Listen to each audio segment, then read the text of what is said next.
ये तो गाहे बगाहे हम सुनते रहते हैं, कांग्रेस के भीतर गुटबाजी है, खींचतान चल रही होती है, ये लगातार बनी हुई बातें हैं। इधर 5 राज्यों के नतीजे जब सामने आए, लगा कि कांग्रेस के लिए इससे बेहतर और क्या होगा एकजुट होने का, लेकिन वहीं प्रदेश अध्यक्ष रोने लगे। पता नहीं कितने कनिष्क और कितने उमेश कुमार, पता नहीं कितने स्टिंग बाज और भावना पांडे से लेकर तमाम ऐसे लोग आपके स्पेस ढूंढ रहे हैं। इन सब लोगों को ये पता चलेगा कि कांग्रेस में घुसने का रास्ता है। प्रदेश अध्यक्ष को हटाने के लिए पीए के नाम पर फोन आ रहा है और प्रदेश अध्यक्ष मान जा रहे हैं कि जी मुझे हटा दीजिए, मैंने कुछ गलत किया है। तो ये सिस्टम भी तो बताता है ना कि सब कुछ ऊपर नीचे ठीक चल नहीं रहा। आपको ध्यान होगा कोरोना में उन्हीं लोगों की तो मौत हुई जो बहुत कमज़ोर हो गए थे। तो कांग्रेस की स्थिति भी उसी दिशा में है कि जब तक वो उस कमजोरी को दूर नहीं करेंगे, मुझे नहीं लगता कि वो कम बैक कर पाएंगे। कनिष्क था, उसने फ़ोन किया पीए ने कि भाई आप सही काम नहीं कर रहे, आपके खिलाफ शिकायत है, हम आपको हटाने जा रहे हैं, राहुल गांधी फैसला लेंगे। तो उन्होंने बोला कल हटाना, आज हटा दीजिए, मुझे क्या करना। गोदियाल परेशान तो हैं, उनके सामने एक गुट खड़ा हुआ है, वो कौन है, उसका चेहरा कौन है जो उनको घेरने की कोशिश कर रहा है। भाई गणेश गोदियाल का जब ये कम्युनिकेशन हो रहा था तो उनकी तो जिम्मेदारी बनती थी। वो खड़गे को फ़ोन करते हैं, वो राहुल गांधी को फ़ोन करते हैं, वो सोनिया गांधी को फ़ोन करते हैं कि भाई तुम्हारे यहाँ से इस प्रकार से एक आदमी का फ़ोन आ रहा है, वो इस प्रकार सौदेबाजी की बात कर रहा है। और ये बात तो पहले दिन स्पष्ट हो जाती। और इन लोगों से अगर कांग्रेस नहीं बच पाई तो देख लेना आप आने वाले दिनों में, आप कितने भी प्रयास कर लीजिए, बीजेपी फिर इनको खा जाएगी।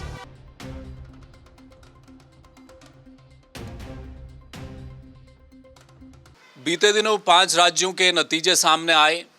एक राज्य को छोड़ दें तो कांग्रेस का सूपड़ा एक तरह से साफ हो गया कई राज्यों में। और उसके बाद उत्तराखंड में कांग्रेस के प्रदेश अध्यक्ष के बीते दिन आंसू टपक गए। लेकिन ये आंसू कांग्रेस की मौजूदा हालात पर नहीं, बल्कि पार्टी के भीतर हुआ एक बवंडर है, जिसमें ये आरोप कई दिनों से लग रहे थे कि कांग्रेस के भीतर टिकट बेचे जा रहे हैं, पद बेचे जा रहे हैं, बोली लग रही है खुलेआम, और कई लोग तो पैसे दे चुके हैं। भावना पांडे सामने आई, उन्होंने कहा कि मुझसे भी 25 लाख रुपए ले लिए। किसके नाम पर? राहुल गांधी के पीए के नाम पर एक शख्स ने पैसे ले लिए, और ये आरोप लग ही रहे थे। पुलिस ने उसकी गिरफ्तारी भी कर ली आरोपी की। और उसके बाद गणेश गोदियाल कल रो पड़े। उन्होंने कहा कि मुझ पर आरोप लगे, साजिश चल रही है मेरे खिलाफ, अध्यक्ष पद से हटाने की साजिश है क्या?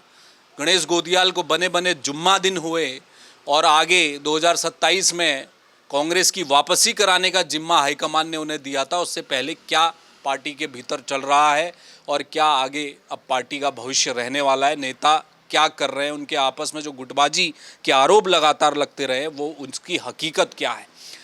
मेरे साथ वरिष्ठ पत्रकार गजेंद्र रावत हैं, उनसे जानने की मैं कोशिश करूंगा। गजेंद्र जी, ये तो गाहे बगाहे हम सुनते रहते हैं, कांग्रेस के भीतर गुटबाजी है, खींचतान चल रही होती है, ये लगातार बनी हुई बातें हैं। इधर 5 राज्यों के नतीजे जब सामने आए, लगा कि कांग्रेस के लिए इससे बेहतर और क्या होगा एकजुट होने का, लेकिन वहीं प्रदेश अध्यक्ष रोने लगे। चल क्या रहा है भीतर? दरअसल वो जो भावना पांडे का जो सब प्रकरण रहा पिछले दिनों, भावना पांडे को आप इस प्रकार समझ सकते हैं, ये उमेश कुमार जो स्टिंग वाला है उसका ये सेकंड फेज़ है।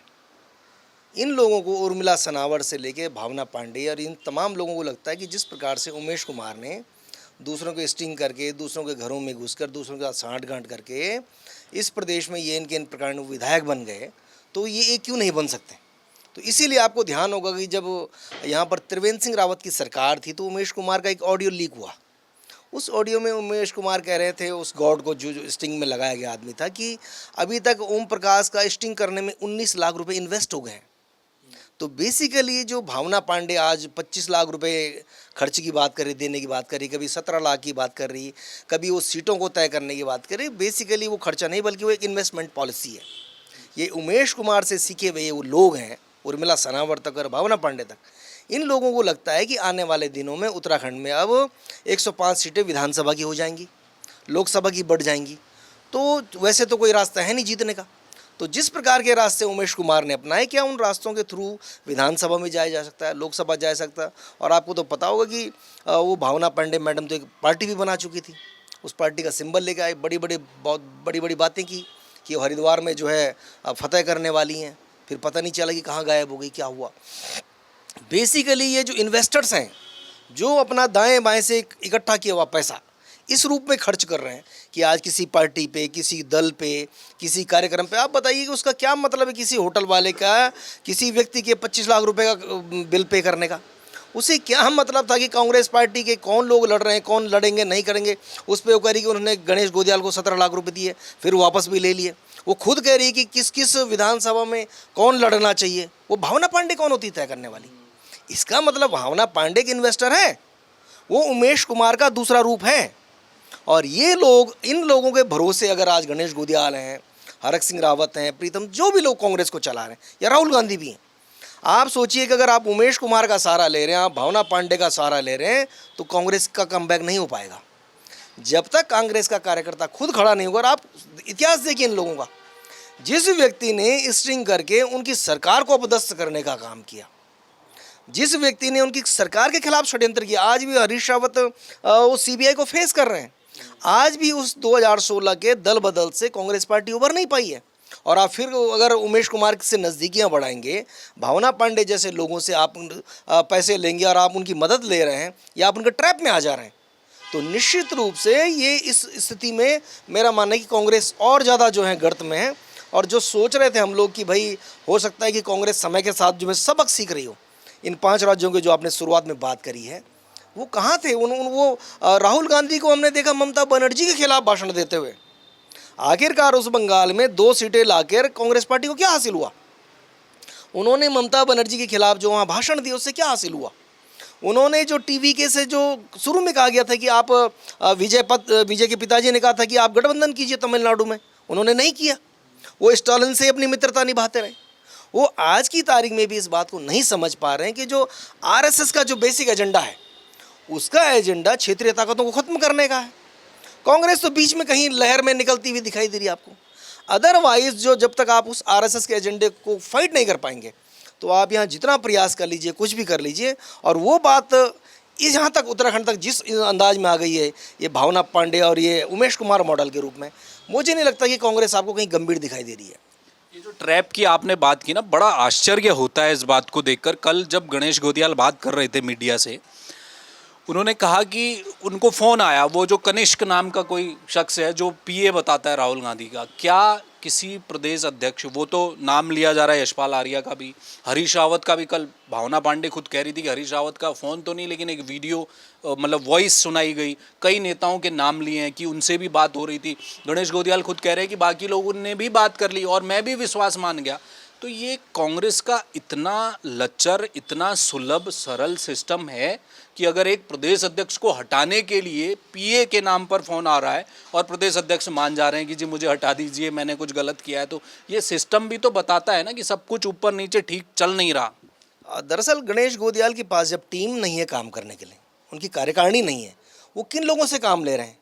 वो उन लोगों से काम ले रहे हैं जो पिछले 8-10 सालों से वहाँ जमे हुए हैं। और वो कौन लोग हैं कि किसी विषय को लेकर गणेश गोदियाल की प्रेस विज्ञप्ति आती है, वो छपती है 2 लाइन की, और वही उसी विषय पर जब सरकार के उसमें कोई विषय आता है तो 10 माना की छपरी 2 कॉलम की। आप देखिए, जिस प्रदेश की स्थिति ये हो जाए कि प्रदेश अध्यक्ष ने जब कोई बात कहती है तो उसके बीच किसी प्रवक्ता की बोलने कैसे हिम्मत हो रही? कोई धसमाना हो, धीरेन्द्र प्रताप हो या राजेंद्र भंडारी हो, जो भी लोग हैं आज, जो लोग वहाँ घूम रहे हो, जो उसके आसपास है, गणेश गोदियाल के चारों तरफ घूम रहे हैं, उन लोगों की हिम्मत कैसे हो? इसका मतलब एक बेसिक डिसिप्लिन वहाँ नहीं है। गणेश गोदियाल के पास टीम नहीं है, और जब टीम नहीं होती, बहुत सारी चीज़, जैसा आपने कहा कि किसी फ़ोन कॉल आया, इस प्रकार के लोग चुनाव के दौर में भी घूमते हैं, चुनाव से पहले घूमते हैं। अभी कुछ दिन पहले हमारे घर में भी 2 लड़के आए थे। उन्होंने कहा कांग्रेस जो है पूरे देश में उन राज्यों में सर्वे करवा रही है। उन्होंने दक्षिण भारत के किसी सांसद का नाम लिया कि वो राहुल गांधी के बहुत क्लोज़ हैं, वो उस कोर टीम में है। हमने कहा जी हमारा क्या मतलब है? उन्होंने कहा जी उत्तराखंड के बारे में जानते समझते हैं, प्रतिक्रिया देते हैं, उन लोगों के पास भी हम जा रहे हैं। हमने उनकी बात पर ट्रस्ट कर लिया, हमने जितना डिस्कस करना कर लिया। तो हो सकता है कि गणेश गोदियाल ने या इन लोगों ने उसी अंदाज में समझ लिया कि कोई आदमी बात कर रहा है। चूँकि मॉनिटरिंग नहीं है, गणेश गोदियाल के पास कोई ऐसा नंबर नहीं दे रखा होगा ऊपर से इनके हाईकमान ने कि भाई अगर दिल्ली से कोई कॉल आएगा तो इन नंबर से, इस नंबर से कॉल आएगा, आपको ये इनको एंटरटेन करना है। ये का क्या मतलब? वैसे प्रभारी हैं, कोई भी हो XYZ, हमारा मानना है कि कोई अगर फुल प्रूफ सिस्टम आपके पास नहीं है, भाई हम तो बहुत सामान्य लोग हैं ना, हम तो सिर्फ इस प्रदेश की चिंता करते हैं, कुछ अपना जो ज्ञान है उसी के बारे में बात करते हैं। जो जो बातें हो रही उसी को बोलते हैं। इस ग्राउंड पे वो दक्षिण भारत के सांसद के व्यक्ति हमारे घर पे आ रखे हैं, वो हमसे समझना चाह रहे हैं कि इस प्रदेश की पॉलिटिक्स को लेकर, उसको अध्ययन करना चाह रहे हैं। तमाम और लोगों के पास भी गए होंगे। हमारा मानना है कि जब तक आपके पास एक अच्छी टीम नहीं होगी, और आप उस टीम को बनाने में पिछले 6-7 महीने से हीला हवाली कर रहे हैं, आप मतलब आप देखिए कि छत्तीसगढ़ में तो चुनाव नहीं हो रहे हैं, दिल्ली में चुनाव नहीं हो रहे, तमाम जिन राज्यों में चुनाव नहीं हो रहे हैं उन राज्यों की कार्यकारिणी घोषित हो गई। तो आखिरकार वो जो कुमारी सैलजा हैं, जो खड़गे हैं, राहुल गांधी हैं, वेणुगोपाल हैं, जितने लोग ऊपर लेवल पे काम कर रहे हैं, क्या वो इस बात को महसूस नहीं कर रहे हैं? उनको इस बात का भी अंदाजा है कि ये वो स्टेट है जिस स्टेट में कमबैक किया जा सकता है। उत्तर प्रदेश में नहीं कर सकते आज आप जो है पंजाब में नहीं है करने की स्थिति में, आज आप तमाम जगहों पर नहीं है। लेकिन जो स्टेट हैं जहां आपने अच्छी सरकारें चलाई है लॉन्ग टर्म, मतलब आपने बीजेपी से थोड़ा कम ही सरकार चलाई है, आप वहां कम बैक कर सकते हैं। लेकिन अब जब आप टीम नहीं दे रहे हैं तो निश्चित रूप से ये जो कनिष्क कुमार से लेके और भावना पांडे, उमेश कुमार, ये सारे प्रकरण ये इसीलिए भारी पड़ रहे हैं कि जैसे आपको ध्यान होगा कोरोना में उन्हीं लोगों की तो मौत हुई जो बहुत कमज़ोर हो गए थे। तो कांग्रेस की स्थिति भी उसी दिशा में है कि जब तक वो उस कमजोरी को दूर नहीं करेंगे, मुझे नहीं लगता कि वो कम बैक कर पाएंगे। एक और बात, कल गणेश गोदियाल जब बात कर रहे थे उन्होंने एक बात और बोली जो बड़ी समझने और गहरी बात, उन्हें बोला कि वो जो कनिष्क था उसने फ़ोन किया पीए ने कि भाई आप सही काम नहीं कर रहे, आपके खिलाफ शिकायत है, हम आपको हटाने जा रहे हैं, राहुल गांधी फैसला लेंगे। तो उन्होंने बोला कल हटाना, आज हटा दीजिए, मुझे क्या करना। साथ में उन्होंने बोला कि मुझे तब शक हुआ उस आदमी पर, उसने सामने वाले किसी व्यक्ति का नाम लिया और कहा कि इनसे कॉम्प्रोमाइज़ कर लीजिए आप। वो कह रहे हैं कि मुझे तब शक हुआ कि भाई राहुल गांधी को इतने बड़े लेवल पर उत्तराखंड के किसी दूसरे नेता से मेरा कॉम्प्रोमाइज़ कराने का क्या मतलब होगा। इसका मतलब ये है कि कांग्रेस के भीतर गणेश गोदियाल परेशान तो हैं, उनके सामने एक गुट खड़ा हुआ है, वो कौन है, उसका चेहरा कौन है जो उनको घेरने की कोशिश कर रहा है। ये बात तो साफ हो गई है, वो दर्द था उनके मन में। दरअसल गुटबाजी ने ही कांग्रेस को आज इस गर्त में लाया है। वो ममता बनर्जी भी तो कांग्रेस में थी, आज फिर वहाँ अलग पार्टी बना ली, चली गई। ऐसे 20 दल हैं और कम से कम 10-12 ऐसे लोग जो उसके बाद दूसरी जगह जाके मुख्यमंत्री बन रहे हैं, भारत सरकार में मंत्री बन रहे हैं, दूसरे प्रदेशों में मिनिस्टर बन रहे हैं। वो सबकी जड़ें कांग्रेस तो है, कांग्रेस से निकले वो लोग। और कांग्रेस इस क्षण में भी अगर उन विषयों पे गंभीरता नहीं दिखा रही है, उसकी समझ में नहीं आ रहा है कि ये 1984 वाली बीजेपी नहीं है, ये 2026 मॉडल है। आपके पास एसआईआर है, आपके पास ईडी है, सीबीआई है, इनकम टैक्स है, सेंट्रल रिजर्व पुलिस फोर्स है जो आज भी लगा हुआ है तमाम राज्यों में। जब उन लोगों से आपने लड़ना है और फिर आपके पास एक सिंगल नंबर नहीं है, भाई गणेश गोदियाल का जब ये कम्युनिकेशन हो रहा था तो उनकी तो जिम्मेदारी बनती थी, वो खड़गे को फ़ोन करते हैं, वो राहुल गांधी को फ़ोन करते हैं, वो सोनिया गांधी को फ़ोन करते हैं कि भाई तुम्हारे यहाँ से इस प्रकार से एक आदमी का फ़ोन आ रहा है, वो इस प्रकार सौदेबाजी की बात कर रहा है, और ये बात तो पहले दिन स्पष्ट हो जाती। इसका मतलब कम्युनिकेशन गैप बहुत ज़्यादा है। उनके पास भी कोई ऐसा ठोस फुल प्रूफ सिस्टम नहीं दिया है। वही कहने के लिए आपको अध्यक्ष बना दिया, लेकिन उनके पास कोई अल्लाह दीन का चिराग थोड़ी है कि गणेश गोदियाल को अध्यक्ष बना के आप चुनाव जीत जाएंगे। आप चुनाव तब तक नहीं जीत पाएंगे जब तक आपका जो हाई कमान है, स्टेट का जो आपका जो पूरा सिस्टम है, उसके बीच एक बेहतर समन्वय नहीं होगा। वो हाई कमान अभी भी क्या इस बात को नहीं समझ पा रहा है कि हम कर क्या रहे हैं यहाँ पर। और आखिरकार एक अध्यक्ष के फ़ोन पर अगर किसी व्यक्ति का कॉल आ रहा है, उसको ट्रेस करने में आपको कितना देर लगेगी? आपने तो पुलिस को ही देना था, और नहीं देना तो आप दिल्ली में अपने हाईकमान को देते कि भाई इस नंबर से कॉल आ रहा है, ये व्यक्ति अपना नाम ऐसे बता रहा है। खासकर अगर राहुल गांधी को पीएस या पी अपने को बता रहा है, फिर तो आपको पहले झटके में कॉल कर देना चाहिए था। इसका मतलब आपके पास टीम नहीं है। और मैं भी कह रहा हूँ, जब तक आपके पास टीम नहीं होगी, पता नहीं कितने कनिष्क और कितने उमेश कुमार, पता नहीं कितने स्ट्रिंग बाज और भावना पांडे से लेकर तमाम ऐसे लोग आपके मतलब स्पेस ढूंढ रहे हैं। इन सब लोगों को ये पता चलेगा कि कांग्रेस में घुसने का रास्ता है, कुछ ना कुछ किया जा सकता है। इसलिए कोई पैसे का लालच दे रहा है, कोई किसी दूसरी तरह की बातें कर रहा है, कोई इमोशनल सिस्टम बनाने की कोशिश कर रहा है। और ये सब चीज़ें अगर चलती रहीं तो मेरा मानना है कि ये सब और सब भाजपा के लिए मुझे लगता है कि हैट्रिक बनाने का एक अवसर देने से ज़्यादा कुछ नहीं है। ये जो कनिष्क का जिक्र हो रहा है, उसको पुलिस ने पकड़ लिया है। अब वो क्या खुलासा है पुलिस करेगी कि भाई वो क्या कांग्रेस में ही ऐसा काम करता रहा या किसी और दल में भी उसने ऐसा किया है, या कांग्रेस में भी क्या प्रदेश अध्यक्ष नहीं बख्शे तो वहाँ नीचे तक क्या स्थिति है, ये भी बड़ा दिलचस्प है। तो क्या, लेकिन इसमें भावना पांडे, उमेश कुमार को कैसे आप रिलेट कर रहे हैं कि क्या उनके संबंध हैं कनिष्क से?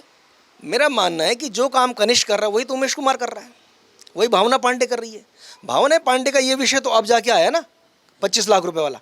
उससे पहले तो कह रही थी कि मैंने गणेश गोदियाल को 17 लाख रुपए दिए। मैंने कहा ना कि जो उमेश कुमार कह रहा था कि भाई क्या नाम उसका ओम प्रकाश के स्टिंग के लेकर 19 लाख रुपए इन्वेस्ट हो गए हैं, वही भावना पांडे तो कह रही थी कि 17 लाख गणेश गोदियाल को दे रही है। इन लोगों से पूछो कि किस चीज़ के लिए पैसे खर्च कर रहे थे ये लोग। ये वही तो रूप है। कनिष्क कुमार से लेके उमेश कुमार, भावना पांडे, ये सब वही लोग हैं जो सत्ता को कब्जाने से लेके सत्ता को हासिल करने और इन सब के फॉर्मेट के बीच में उन दलों के बीच जाकर घुसने की चेष्टा कर रहे हैं। और इन लोगों से अगर कांग्रेस नहीं बच पाई तो देख लेना आप आने वाले दिनों में, आप कितने भी प्रयास कर लीजिए, बीजेपी फिर इनको खा जाएगी। बहुत शुक्रिया, थैंक यू। देखिए बड़ी बात है, बीजेपी फिर खा जाएगी। अब 5 राज्यों के मैं शुरुआत में बात कर रहा था कि 5 राज्यों के जो नतीजे आए उसके बाद क्या कांग्रेस अब सबक लेगी? 22 में सबक ले पाई, 17 में सबक ले पाई, नहीं ले पाई। गुटबाजी चरम पर रही, आज भी गुटबाजी है। अभी वक्त है चुनाव होने में, करीब 8-10 महीने बचे हैं, लेकिन उससे पहले ये एक नए तरह का एक बखेड़ा कांग्रेस के भीतर शुरू हो गया है। अध्यक्ष बनाए लेकिन उनके हाथ पैर सब बांध कर रख दिए, कोई कार्यकारिणी नहीं है, उसके भी सवाल उठते रहे हैं। कांग्रेस के भीतर छोटा कार्यकर्ता घूम रहा है, वो एक अदद पद चाहता है आपसे गली मोहल्ले में, उसको वो नहीं मिल पाता। यही दिक्कत पिछले वाले अध्यक्ष के साथ थी, वो अब यहाँ भी शुरू हो गई है। गणेश गोदियाल खुद मीडिया के सामने जिस तरह की बातें कर रहे हैं उसके मायने बहुत दूर तक जाने वाले हैं और बड़े कांग्रेस के लिए मुसीबत बन सकते हैं ऐसे प्रकरण आने वाले समय में। इसलिए जो सबक कांग्रेस को लेना चाहिए था वो लेती हुई कांग्रेस फिलहाल नहीं दिखाई दे रही। आगे की लड़ाई और कठिन होने वाली है उत्तराखंड में। गजेंद्र रावत कह रहे हैं कि ये वो राज्य है जो कांग्रेस को कमबैक करा सकता है, बाकी राज्य नहीं है। यूपी में दाल नहीं गल सकती, हिमाचल पता चला कल के दिन खिसक गया, लेकिन उत्तराखंड में कमबैक हो सकता है। तो उस कमबैक के लिए कांग्रेस क्या कर रही? कुछ नहीं कर रही फिलहाल। कैमरामैन मयूर उपाध्याय के साथ हेमवट, जय भारत टीवी। आप देख रहे हैं जय भारत टीवी।